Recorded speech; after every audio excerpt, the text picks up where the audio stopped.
Vato Arahato Samma Sambuddhassa. Honor to him, the Blessed One, the Worthy One, the fully enlightened One. My utmost respect to the perfectly enlightened Samma Sambuddha, the noble doctrine of the Buddha, and the noble Mahasangha, the disciples of the Buddha. Hello, dear Dhamma friends. Welcome to day 13 of our special Dhamma Talk series with Venerable Dr. Varanyana, who is a lecturer on Buddhist Counseling Psychology at the Dhamma University in Yangon, Myanmar. Please mark your calendar every Sunday at 7:30 a.m. Pacific Time, 10:30 a.m. Eastern Time, and 8 p.m. Sri Lanka and Indian Standard Time to get benefited more. Kindly check with Dhamma USA YouTube channel and Facebook pages for more updates. Today's topic is human condition and its value of moral life. Kindly post your questions in the comment sections of our YouTube channels so that we can answer them at the end of the talk. Without further delay, let me invite Venerable Dr. Varanyana to start the Dhamma sharing on human condition and its value of moral life. Sadhu, sadhu, sadhu. Thank you. Thank you for a kind introduction, Madam. Before that, we're going to give the Dhamma talk. Let's worship, pay homage to the Buddha. Say Namo Tassa 3 times. Namo Tassa Bhagavato Arahato Samma Sambuddhassa. Namo Tassa Bhagavato Arahato Samma Sambuddhassa. Namo Tassa Bhagavato Arahato Samma Sambuddhassa. I pay homage to the Blessed One, the Worthy One, and the perfectly enlightened One.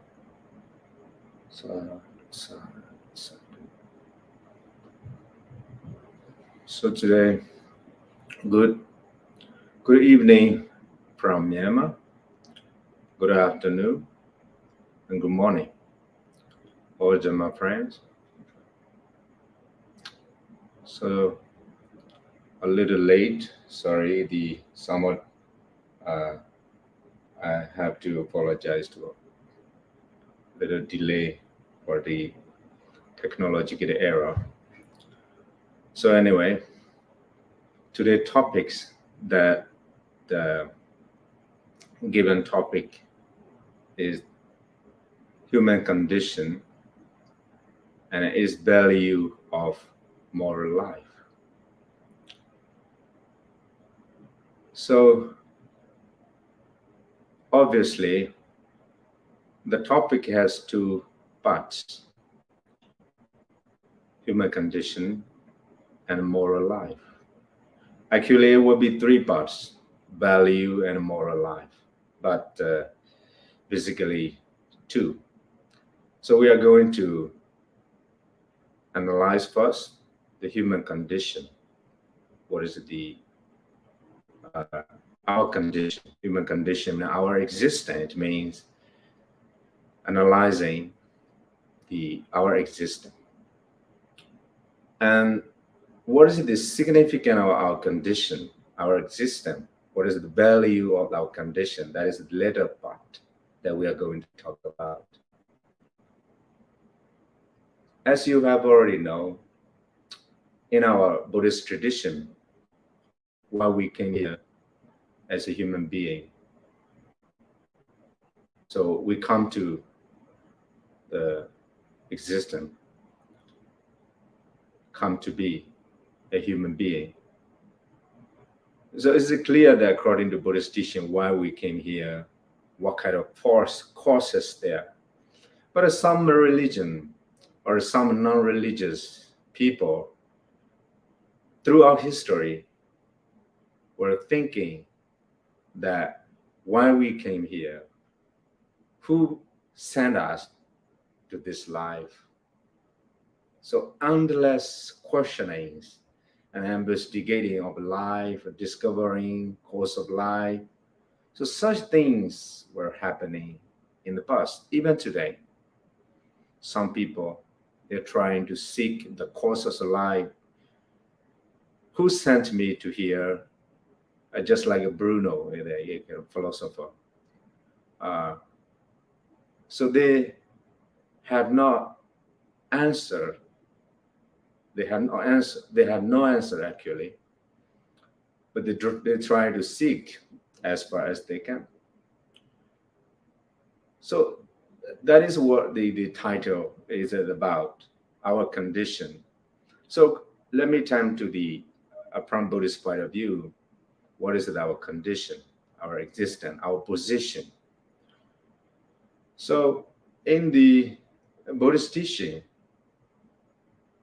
so that you familiar that kind of the saying that manussata bhava dullabha, human life is rarer, it's difficult to be a human being.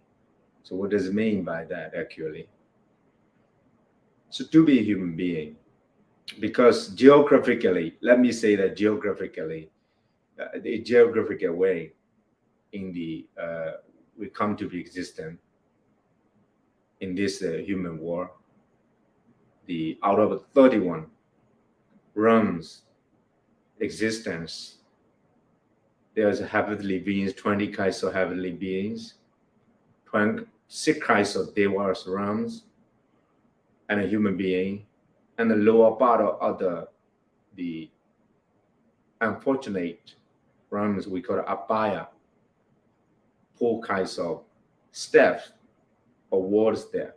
So altogether 31 is called samsara according to Buddhism or Buddhist teaching.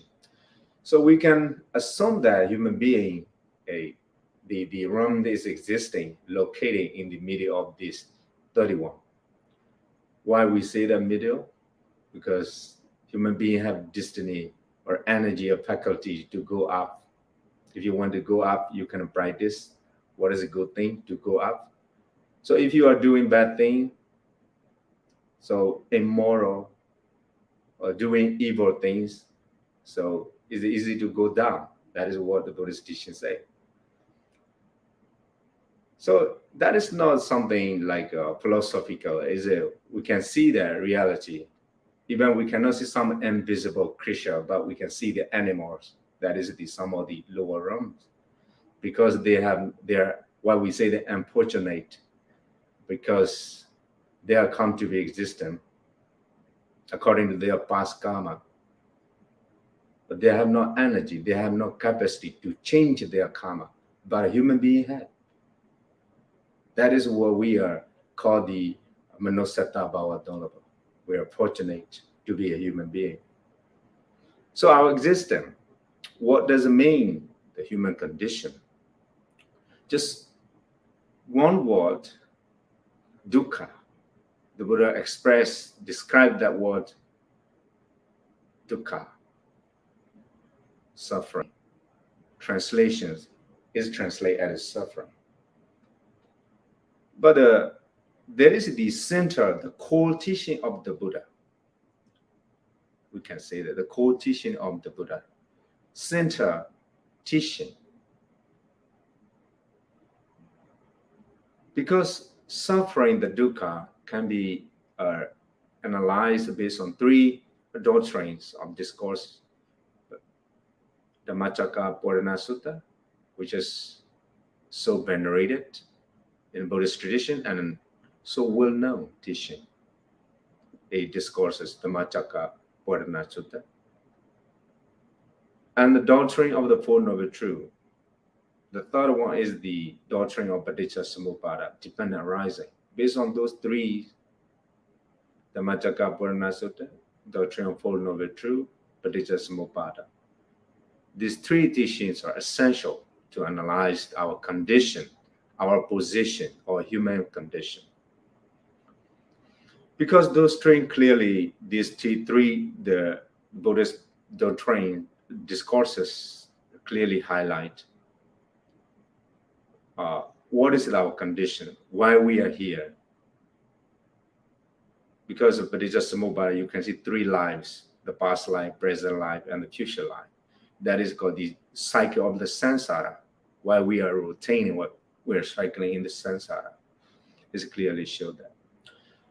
So thinking about suffering, a dukkha, actually that is the most of the scholars have argued that, including the Venerable Wapola Rahula, the author of What the Buddha Taught, very famous scholar in the Sri Lankan scholar, said the translation of dukkha as a suffering, the English term, is not far-fetched.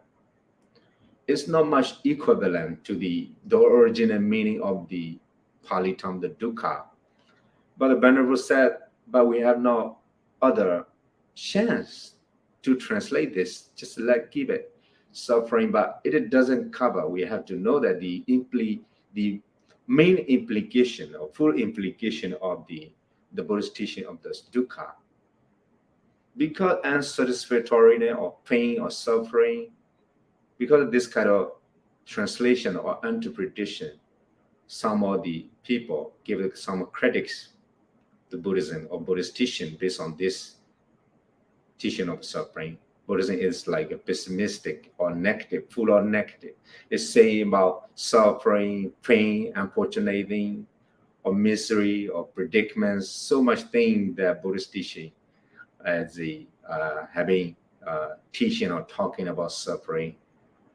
Actually, the kind of criticism based on these because they have not learned well Buddhism. So when we see it, investigate or learn Buddhism a little bit deeper, they will see that the Buddha did not teach only suffering, dukkha. But he mentioned that life is suffering in many ways. Basically three ways: dukkha, viparinama dukkha, or sankhara dukkha. But the Buddha also taught us about the way, the cause of suffering, and the end of suffering, and the path, the way to end of the suffering, which is called Four Noble Truths, the doctrine of the Four Noble Truths.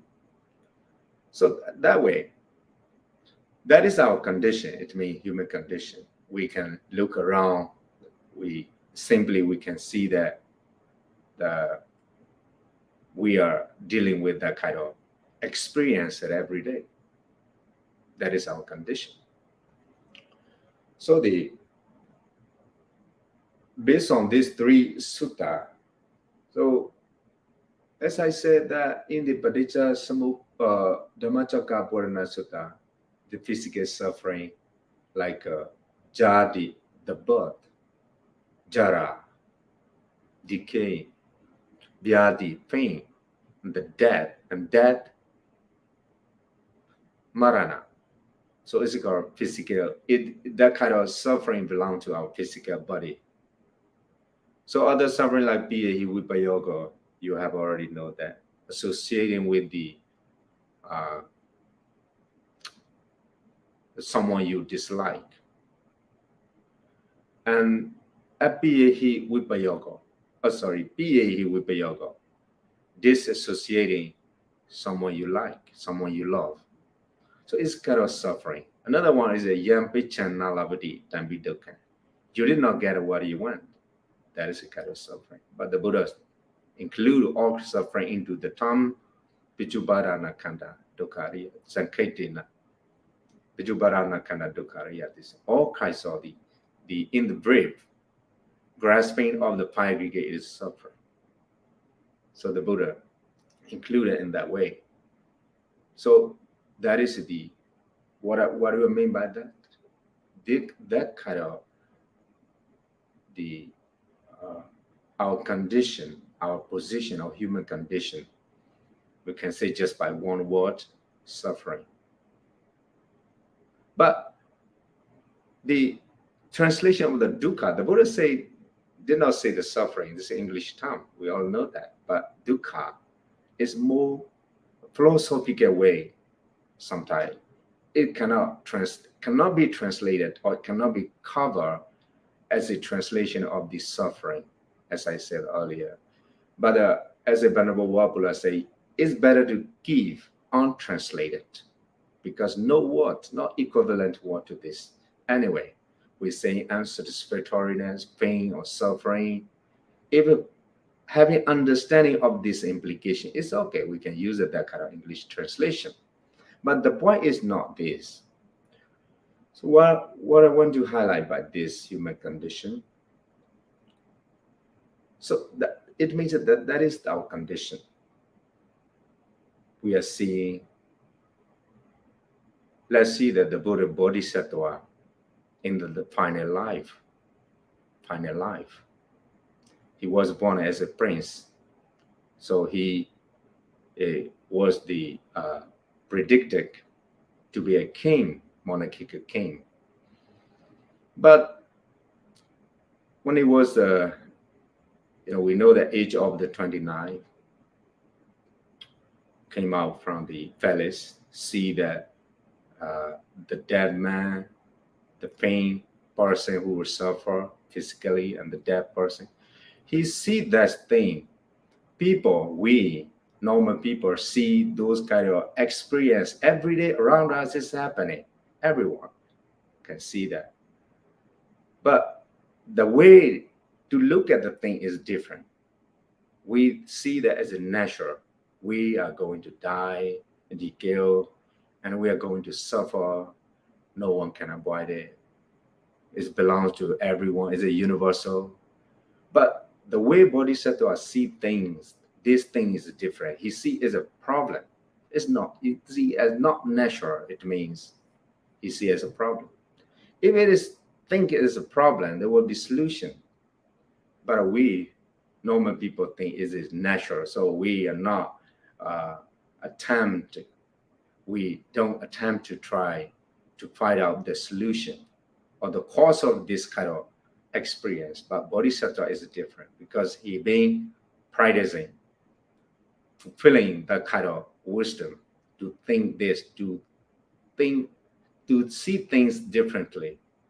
Many lives, countless, innumerable lives he's been practicing.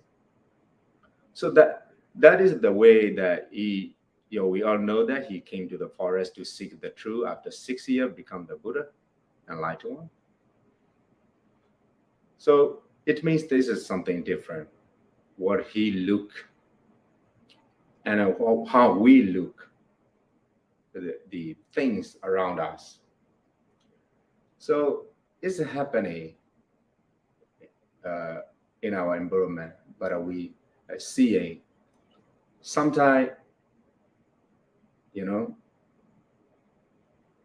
even the Buddha did not teach that the death or decaying or the physical suffering or the death or the birth. Other people also can know that is suffering. But what other people do not know that, why is it the kind of suffering? Real cause they are not able to find out, but the Buddha find out. It's called the Buddha. This is why when the first, after enlightenment, he altered the stanzas, Aneka Jadi Sansara, Chanda Visan, Anevisam, Gahagara Gawisando, Dukha Jadi Punapuna. That's so familiar with the Buddhist people. So the meaning is also, because I've been cycling, I've been going around the samsara because of this kind of bodybuilder. Bodybuilder mean here, it doesn't mean the trainer, the gym. Here, bodybuilder mean what kind of cause, a cause that make us to become a game. It means directly, literally saying this dana, craving that create our life. So when the Buddha become enlightened, when he see the old belly, I see you now clearly how you creating my life, my body, throughout this sensory existence. I will not let you create again. That is my final life. I see you clearly. So the implication of this why we are here. It means that cause, the craving.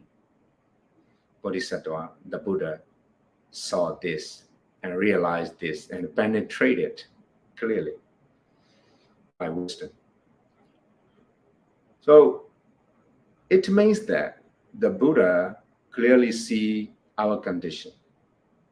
So in the Buddhist Samubpada, that I have already introduced that, in the Buddhist Samubpada, why we are here is it clearly say our condition, why we suffer, why we got this. Sometimes we got what we want. When we got something what we want, we're happy. We're happy that we forget this. Actually, since we were born, we have agreement with the death.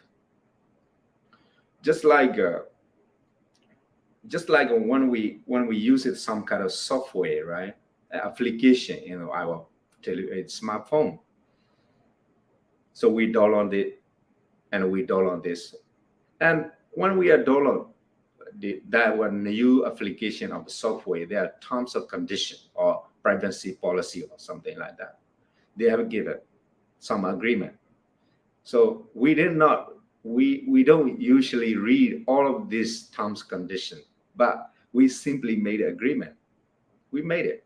I don't know you, but for most of the people, I think almost all people, we scroll down and we just look for the agree, and we made an agreement. We did not really read. We don't really read it, all of this, the agreement. But in the time to come, just like that, since we were born, we have agreement with the dead. When the times come, at the time to come, maybe at the time we will be lying on the deathbed. Because of this kind of pleasurable things, sometimes suffering, we know that they are full of suffering and instability and predicaments and many types of misery in life, but we can forget it because of this kind of the craving didn't make you happy. It's called bhavatana or kamatana or bhavatana. Tana has three characteristics. One is called nandiraga, kind of attachment. Another one, purnabhavika, or becoming again. Another one is tatra binali. So you are happy wherever you are. There are three characteristics of the craving. So that is the capacity of the characteristic of the craving to make you happy in this existence. Even you will suffer sometimes so much you want to commit suicide. Till you commit suicide, want to commit suicide, but it brings you back to the samsara. So that is our condition. It means. So in this case in point, in our tradition, precisely in because I belong to the ethnic group of the Rakhine in Myanmar, is located the western part of Myanmar. We call the Rakhine. In the traditionally is a Asian people of the Rakhine people. They create they illustrate the story to remind the people of the death. Story is the ones a poor man, so because it's so poor, the young man, he did not want to live longer, so he wanted to die. To me, he wanted to die, so he was seeking the death. So one day he met at the death, said, "Please take my life, kill me." The death said, "Why? Why you want to die? I'm so poor, I cannot even afford a daily food. It's so difficult for me to be alive, so I don't want to live any longer." So the dev say, "Oh, is it because it's your reason? Because you want to die? No worry, it's not time yet. Just enjoy your life. After 3 months later, you will be a rich person, will be so rich. But I remember, after 10 years later, I'll come back, take your life, but kill you. It will be your end of your life. So agreement there. So this young man, exactly the same what the dad said. After 3 months later, he became a very rich person. So he enjoyed life, he forget everything, where he make agreement with the dad. So a few days before the time that make agreement with the dad, he just suddenly remember, and he very frustrated, so much desperately feeling scared and afraid of the dying. So he asked his servants, because he is so rich person at that time, because of this, and he asked the servants to make it a box, a big box, and put everything that life necessities like food, water, everything inside the box. And he asked to throw to the deep ocean or a sea on the ground. It may so that he can hide from the dead. So the time come, he was hiding. The dev came to the human world to seek to find that person because his time comes. But the dev couldn't find. He was looking the man, but couldn't find. He was disappointed. The dev disappointed. And when he was walking on the beach, so he stumbled the roof. So he picked up. When he looked at the bows, he saw the man and take his life. It's not a real story. It's a hypothetical assumption or a creation. But what's illustrating? The so beautiful illustration is now in our tradition, the Asian people in our Rakhine society is a relay on the hand to hand, generation to generation, to remind the people that death is nearby us. You cannot run away from this.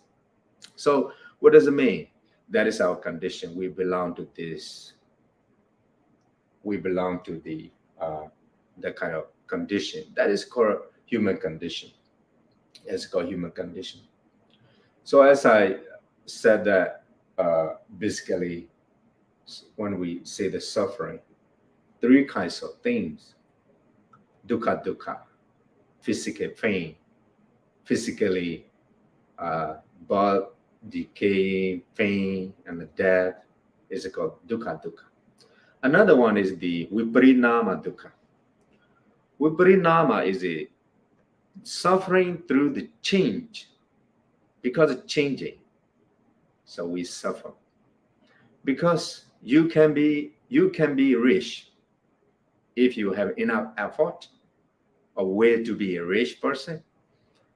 Yes, you have a chance to be rich, but what is and condition and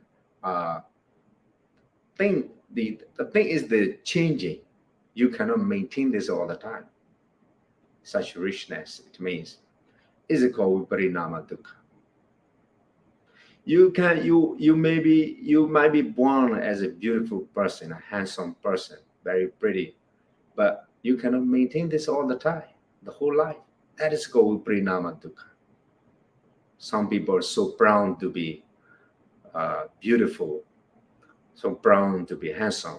So when you came to the age of the 50 or 60, your hair changed to gray, your skin changed to your life and your position, your energy. You feel a little frustrated because it's changing. You're facing that kind of suffering, changing. Yeah, anicca and dukkha. So another one, the last one is the philosophically sankhara dukkha, suffering of construction, sankhara dukkha. But the kara dukkha, suffering, belongs to the suffering involved in the grasping of pi aggregate, because of this is what the Buddha say: Pichubhadana Kanda, Dukkha system. So these three kinds of suffering, and we are belonging, or we are just dealing with. We're dealing with. This is our life. That is our life. We are all the time dealing with that kind of thing. So we talking about kind of predicaments or suffering, full or negatives in life? So why? What is the significance? What is the sense of this talking about suffering in the Buddhism? Why the Buddha highlight this in the Four Noble Truths, the past Noble Truth, Dukkha Ariya Citta, the Noble Truth of suffering, and the cause of suffering, Samudaya Citta, and the end of the cessation of the suffering, Nirodha Citta, and the path to cessation of the suffering, Magga Citta. So why the Buddha highlight the suffering in life? So as I said earlier, the Buddha did not talk only suffering, but the cause of suffering, how to free from this, clearly say that. So it doesn't, this is what the Buddhism doesn't deserve that kind of criticism, because it clearly is saying, yes, of course, highlighting the suffering, but it also showed the way how to free from that kind of suffering. That's why it doesn't really deserve those criticism. So another more important thing that we need to turn, we need to change, and we need to apply that concept as a motivation. So our topics, second part, let me turn to the second part, moral life. So we were reminded by that kind of experience around us. This is happening around us.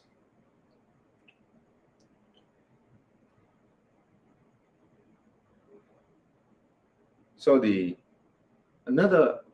so in life, it's like imagining the assumption that if there's no death, decay, and we got a jarata, we are aging, right? Aging, decaying, aging, every day. But day by day, we cannot see that. But when we take a photo in yourself, taking a photo 10 years, when you compare the put together 10 years photo, you will see the change. But in everyday life, we are not able to notice that we are really aging or we are really changing. We cannot see that. But 10 years, one decays one time, aging, we will see that. So another question is, if there is not such death or aging, so what will be? How we will be happy? How we will be, it means this kind of assumption, if there's no death, dying, marana. So let's assume that. So you are not going to die, like you are immortal. You are immortal. Then what will you be? What will you be doing? What we will be doing? So it can think of that. Why we try to be good? Why try to be moral? Why try to be spiritual? Cultivating all of these good things, because that kind of motivation. We call it samvega, Dhamma samvega. Around us, motivate us to be good people or to be good person. There is no concept aspect of the suffering. What kind of things motivate you to be good person or a nice person? For example, there was a young man, 20 years old young man. So one day he was taken to by his parents to a monk. He was good at astrologist, and another word we say the fortune teller. The prediction of the other destination, what will happening or next year. You all know that in our Burmese Buddhist tradition, that's very common. usual that even some Buddhist monks, they are very good at their way.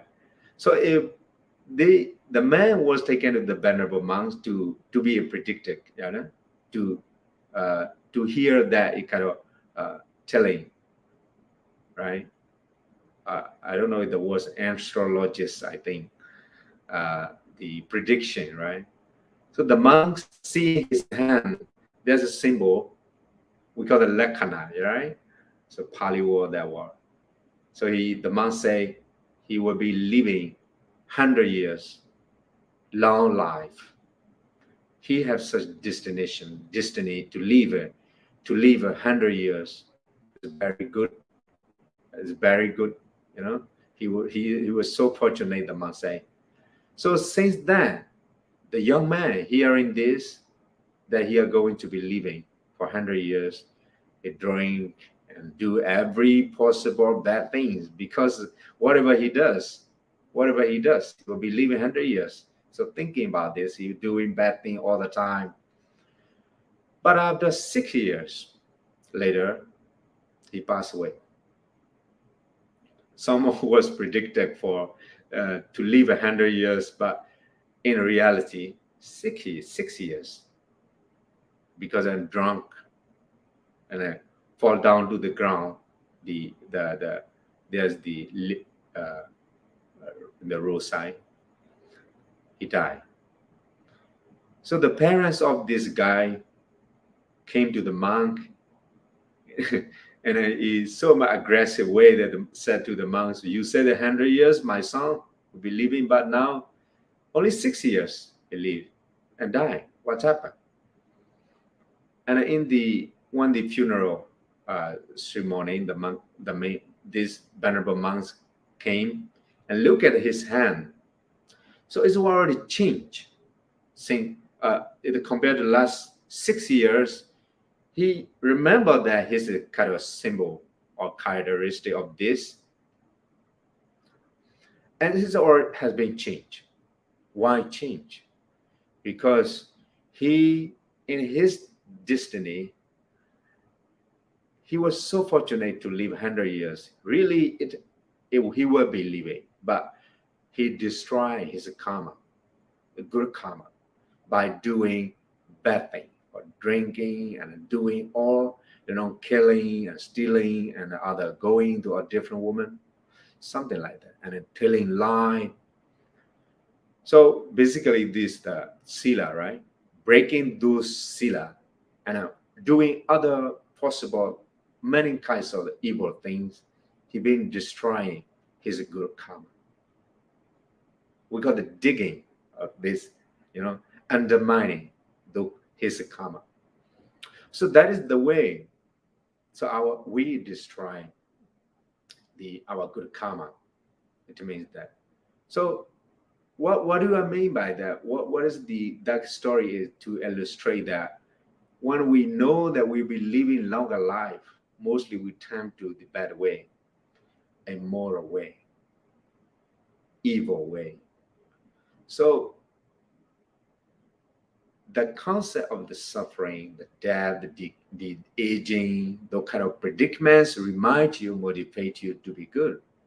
That is what I want to highlight by this. So let us turn to the another part of this.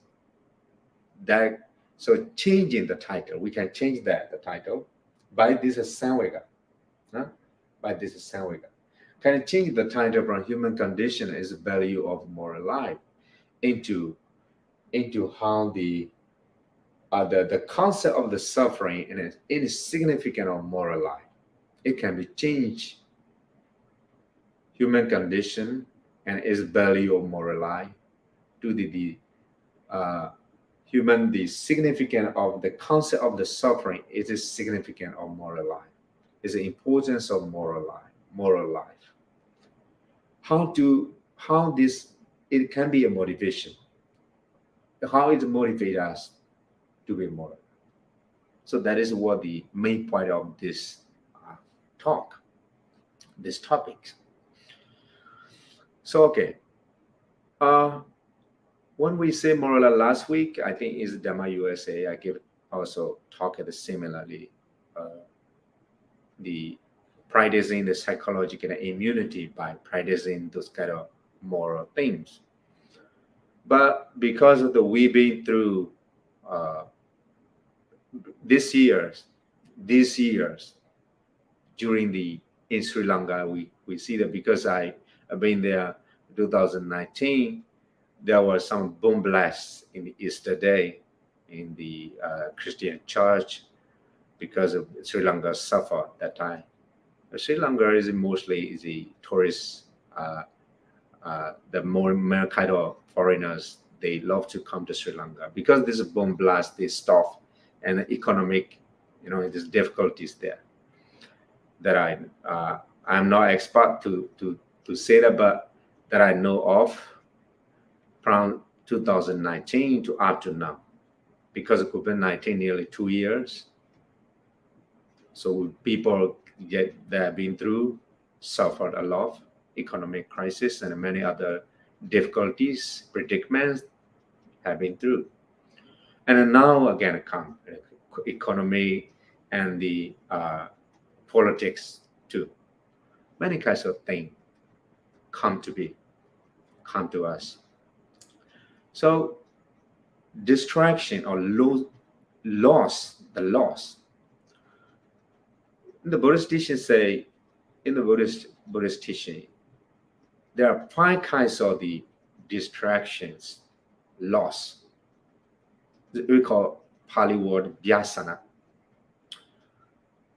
Bhoga vyasana, distraction of the belonging, your property. You lost your properties because of other reason, many reasons. It's called Bhoga vyasana. Another one is a Nyati vyasana. Nyati vyasana, you lost your loved one because during a pandemic, so people suffered a lot because of this Nyati vyasana. We lost many, though we loved one, father, mother. So it's called Nyati vyasana. Another one is the Roga vyasana, distraction of the kind of diseases, pandemic, clearly the COVID-19. So we've been facing, confronting that kind of predicaments of misery, much make people suffer. So those 3. Another number 4 is a Sila vyasana. Number 5 is a Deti vyasana. Sila is a distraction of morality. Deti vyasana is a distraction of the loss of view, concept, a view. It means losing right view. It is more right to say that, losing right view. So it's a totally opposite to the right view of the Samma Deity, one of the part of the Four Noble Truth, leading factor of the Four Noble Truth. Noble Eightfold Path, Maganga, Noble Truth, the 8 Noble Path, Noble Eightfold. We could say that Noble Eightfold Path. So those, the opposites of the right view is a wrong view. We grasp things wrongly, taking wrongly, and assume that, see that you realize and understand that in the wrong way is called Deti vyasana. So important. But what I want to highlight by this vyasana is Sila vyasana. The first 3, Nyati vyasana, loss of your relatives, the Bhoga vyasana, loss of your property, and Bhoga vyasana, loss of property, Roga vyasana, loss of because of these diseases. But that is the very normal for the human being. But because of this losing those things, distraction with those things, it does not mean that you are automatically you are destroying your immunity, your morality. It belongs to everyone. But the 4th one is important. When you are destroying or losing or loss of this morality, you are going or you are doing. So the first thing that I introduced, that realms, the lower realm, we are going down if we break our morality. It is so important. It's so important. So the first three, you lost your loved one and a property, and because of the disease, it doesn't matter. That is very common to, if you lost this something property, you can fight again. But when you lost morality, you're breaking this. It's difficult to turn it back. So it's the important things. Important things. Sometimes people, nowadays, especially because of materialism, because of the kind of, how to say, the changing of value system, people doesn't want to, that they don't want to listen the moral teaching, moral dhamma. So because my personal experience, some of the dayaka or the man say, don't teach me about moral, but you can teach me philosophically. Buddhist teaching is really good. To think about they think that like a philosophical entertainment or like a philosophical game, like entertainment, just like that. Oh, it's very good philosophy, but they don't want to learn or they don't want to practice such morality, sila. But actually, according to Buddhism, that is these important things. More important things is a foundation of the higher spirituality. Higher spirituality is foundation. Without this, you cannot go another step. But people now, because they like, for example, the drunk person, they like to drink, So the other teaching we can give them to the talk, like how the Buddha talk in a philosophical way or a meditation. So they enjoy this. But when we talk about don't do this, don't kill animals, other beings, don't take a life, don't steal other, don't go to different women, or say that. When we say that, they don't like it. It's a moral teaching because it become a habit. They think that they enjoy this. Not only this life, maybe previous life also. We've been doing those bad things, so it become our habit, habitual action. So it's difficult to stop it. But the Buddha emphasizes, you see that as a five precepts. Morality is very basically basic principle of the human life. That is the value of the human life. There's higher morality. When we say morality, it includes four things, right? It's most of belong to the monks. Morality is a patimokkha samvara sila, it's practicing the thing, and the pisya sanesita sila, contemplating of our belonging, So the ajiva parisodhi sila. So the ajiva parisodhi, the livelihood in the Four Noble Truth. That's one, the ajiva parisodhi sila. Another one is indriya samvara sila. So it's an important one. It's a higher morality.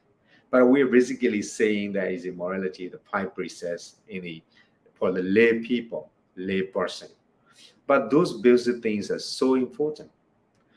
So let me connect the previous part of our condition of we all know that we are surrounded by those predicaments. But what is the value of our life? That is practice of the moral life. Practice of moral life. When the times come, for example, we are lying on the deathbed, but I'm not making it scare. Some people criticize the Buddhism that Buddhist teachings always they are showing the people like a higher the Deva realm, and the other showing the lower part of the resistance apaya. Just like no, it's a reality. It's not just saying hypothetically we are just making this. No, we can see there's a reality. If we make it, we break it, something wrong. These are basically 5 precepts. So really, even don't forget about it, or next slide or previous slide, even in this life, any society, when you're breaking down this, when you break this precept, 5 precepts, what the Buddha in Buddhism for lay people, go to every society. This belongs to everyone. That what is the, when you are breaking one, you will be blamed, right? And any society, not only Buddhist society, it's very basically, it's very visit fundamental precepts. So next step, why we need to practice morality. So the time is now already. Here is it 10 o'clock. A few more minutes. Why is it important? Why we need to practice this? Why it can be a value of our life. So in life, when we are, why it can be a foundation of the human life, the foundation of the concentration of the higher spirituality, because of behavioral transformation. Sila in the Buddhist teaching is a behavioral transformation. Our behavior to do bad thing is easy, very easy. It's very, just like it, to do good thing is difficult. That is natural. Buddhist also teachings say that just like a swimming against the tide. Pali will say padisota gami. That's why when we try to do something good, we need to put our maximum effort, full attention. When we do bad thing, you don't need to put much effort. It's automatically going, just like you are just following the tide. But doing good thing is it like you are swimming against the tide, swimming against the stream. So we need to put a effort. When we practice morality, other the spiritual things, good things, we need to put a maximum effort to change. In order to change our behavioral transformation, to make it a transformation, it means sila, bhavya action, and our physical action. To protect this aggression, we call it vitakama kilesa. Last week I talked about this. So the whole sensory existence, we are doing this.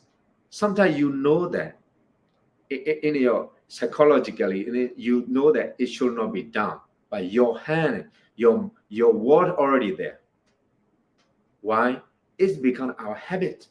So why we need to practice this good thing to change this our habit, behavior habit, our thinking habit, and then lastly the latent tendency, anosya, it become a habit, to change those habits in the 3 level. We are talking about today only first level of the morality. So why we need to practice this to change our morality and to make it as behavioral transformation, to practice of sila, morality. That is our value of our life. In the midst of such predicament, such misery, what is the value is this obligation. We call it sometimes jarita sila or wata. So in the Vinaya, Khandaka Weka. So let me wind up this Dhamma talk by saying this. The Buddha indicate this. Silan aparipurando, watan aparipurando, silana paripurati. Asoda silo dupinyo, chiti gagana windati. Wikita chito negago sama dhamma pasati. Saying that wata here means obligation. If one's not fulfill that obligation, we're not practicing the sila morality. If we we are not able to practice the sila, you are not able to gain the concentration of samadhi, mental stability. When you have no such mental instability, you have no such wisdom.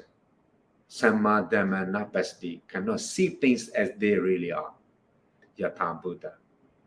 You cannot see things. So Sila it means foundation for to see things as they really are, to build is our spiritual quality.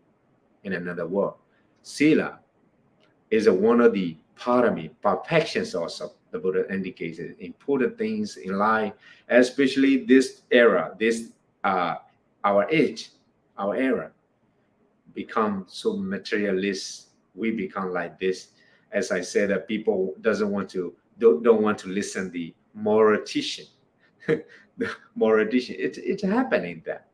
So anyway, we, you Buddhists, me, a religious leader, have to talk about it. We have to practice this. We have to all the time to share the make it known the people, because it's important for our life to make a less mistake.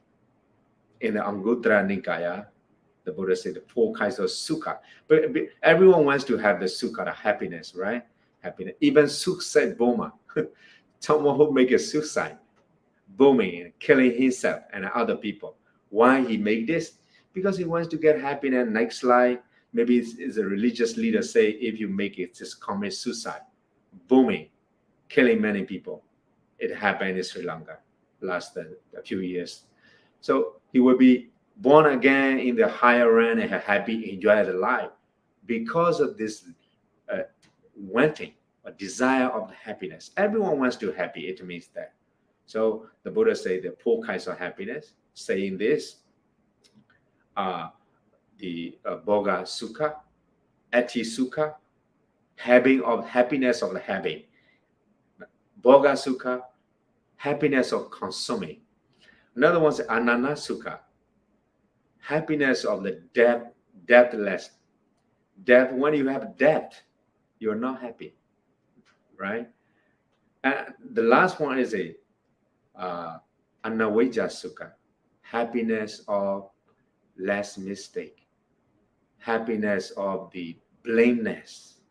So to be a blameless, without blame or without these things, uh, to be a good person, it means that if we really want to have such happiness, we need to be how to say, anavija, less mistake, gradually practicing such morality and taking as a value of the life.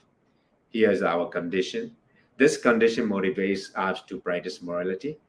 Practicing morality to make us to get higher spirituality. In this light too, we are happy because the blameless, and this practicing to get a higher concentration of wisdom too. So today, the talk, we are going to wind up already 8 minutes over. So by saying, so let me recite the just wind up this Dhamma talk to about this night. Bhavadu Sabba Mangalan Rakhandu Sabba Devada Sabba Buddhanu Bhavena Sarazuki Bhavandu Te Bodhu Sabba Mangalan Rakhandu Sabba Devada Sabba Dhammanu Bhavena Sarazuki Bhavandu Te Bodhu Sabba Mangalan Rakhandu Sabba Devada Sabba Sangha Nubhavena Sarasuki Bhavandu Te. Sadhu, sadhu, sadhu. May you all be well, healthy, and happy. Thank you so much. Thank you so very much, Venerable Dr. Varanyana. I'm sure all our Dhamma friends around the world were benefited today. Dear Dhamma friends, we will take up your questions now, and we encourage you to post your questions in simple language through the Dhamma USA YouTube channel. Bantaji, there is a question here from Dhamma friend Shelly Lim. The question is, how can we constantly remind ourselves that we are aging every day? Sadhu, sadhu, sadhu. It's a very good question. How can we constantly remind ourselves that we are aging every day. Yes, the in my Dhamma talk, I I give that. Uh, yeah, it's difficult. Sometimes difficult. We live enjoying life, we forget it. As I say, there's a terms of condition, just like that. There's a beautiful story of the Tolstoy. I mean, you may have heard this.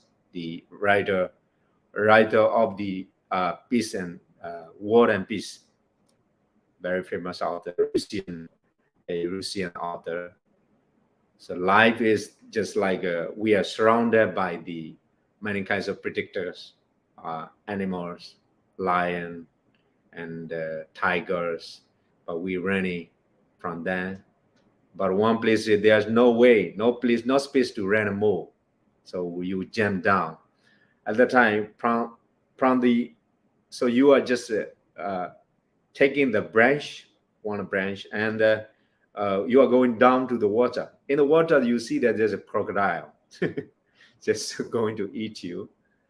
And when you are hanging that the branch, the tree, and that time at some of the you are going to you know that you are going to die.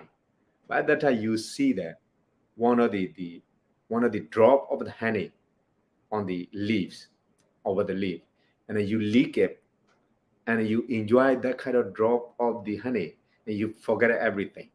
You forget about lions, you forget about tigers, you forget about crocodiles, everything you forget because of this drop of honey.